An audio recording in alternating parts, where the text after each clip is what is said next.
gaps in economics are defined as the difference in the actual output of an economy compared to what that economy will actually yield if it was running at full capacity and full efficiency.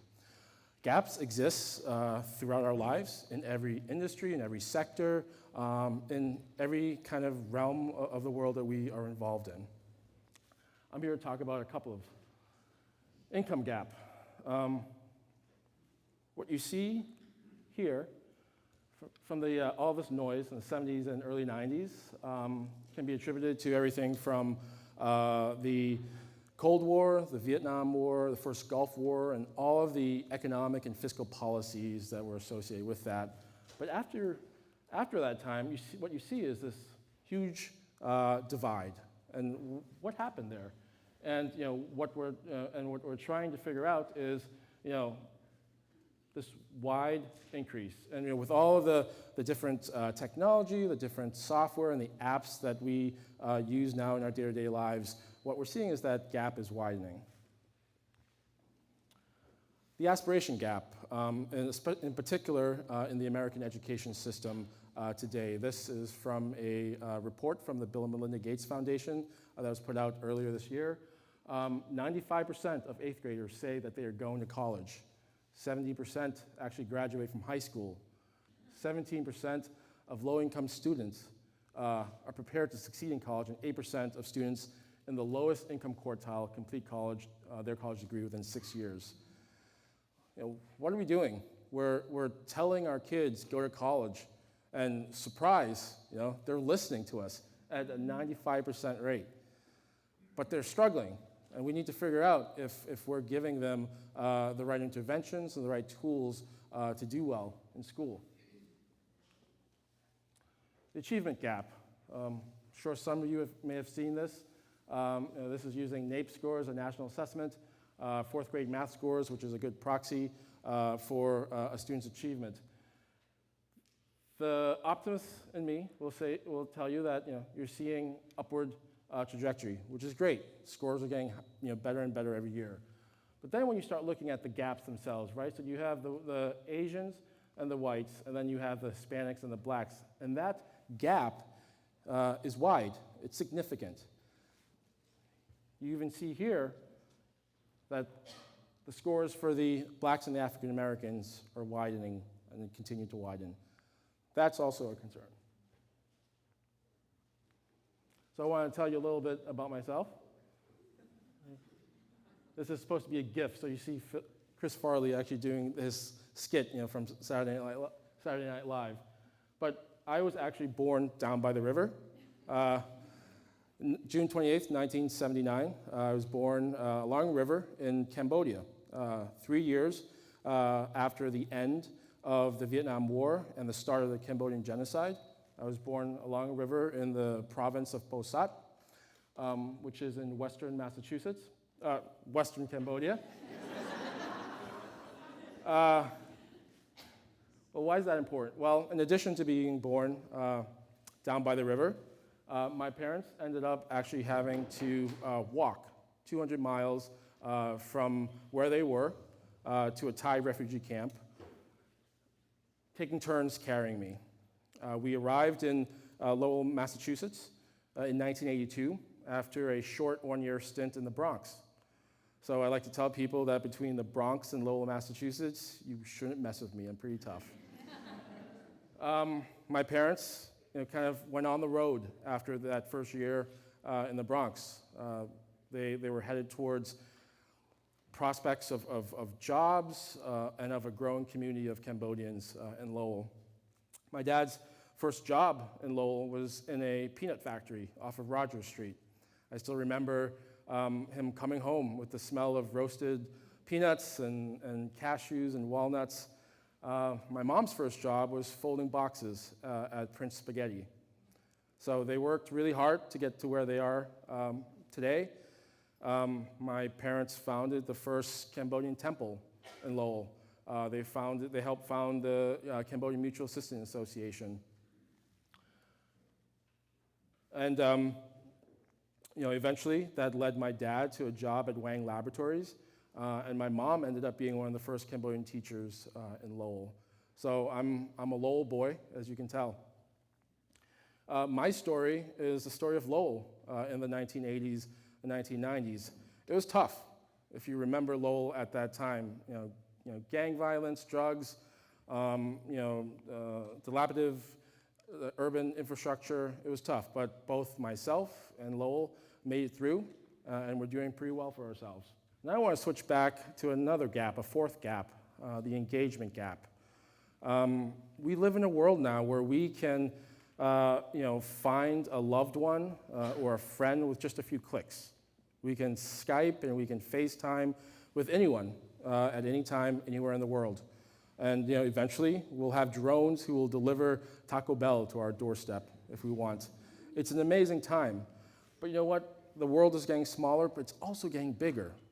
We have so much information that's just being thrown our way. Everything, all the information and data that we get from work, all the information and data that we need to keep in our heads just for our personal lives.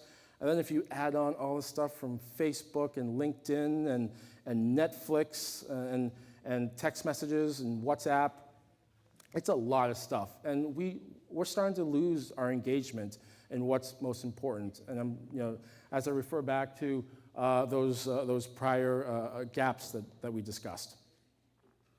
How do we get, how do we make sure that we can live our lives and use basically do well in taking care of all that's important to our work and life, but then also making sure that we keep in our minds all those important issues, making sure that the American dream is still viable, making sure that we're educating all of our children. I'm sure everyone in the audience knows people who fit into these three categories, right? You have the nerd or the data geek who is always just on top of everything, right? They're just killing it. Everything gets done on time, if not beforehand. Then you have the Garfields of the world, right? I can, but I won't. They're a little lazy. They need to be pushed a little bit more to get to where they need to be. And then you have this guy who probably is a lot like me these days with a 2-year-old, just trying to balance everything in your life, right? You have everything up in the air, and you're just trying to tread water. In education and in positive psychology, we're seeing this as well. Everyone is on their own path. And what we're also seeing is that we have to teach the whole child. What does that mean?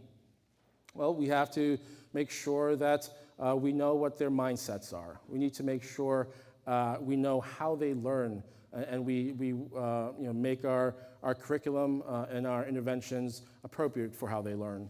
We have to teach them mindfulness. We have to make sure that we give them and we wrap them around support services, a support network, so that they will always continue on this pathway towards prosperity. And that if and when they fall off track, we make sure we do whatever it takes and provide the right intervention to bring them back on track.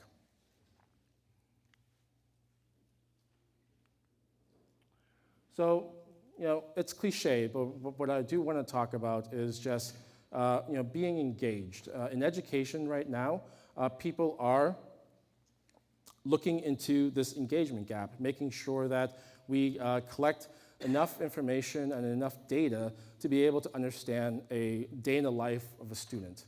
So that schools now throughout the country are using real-time data and kind of semi-big data to be able to collect assessment information, collect non-cognitive information, and doing school climate surveys to get a sense and a picture of what goes into the typical day of a student. And what does that do? Well, that means that a teacher, whether it's a homeroom teacher, a PE teacher, or just a teacher in the hallway, they will now know that a child has a brand new sibling at home and no one in the house is sleeping and they're really tired when they come to school. Or that a child lost their parent recently because of violence or because of illness. They'll know that the grandmother that child lives with just lost her job.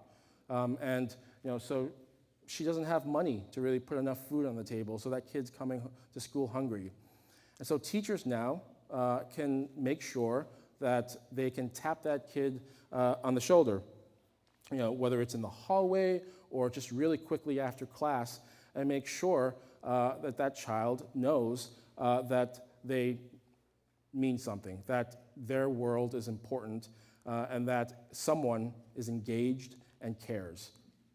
And so, really I go from the big gaps I described to my life story because I had an engaged support system to get to where I am today. I had parents who cared. I had teachers who cared. I had guidance counselors who cared. I had monks at my temple who cared. And again, we are so busy in our day-to-day lives that sometimes we forget. So what I can ask for you is that it does take a village.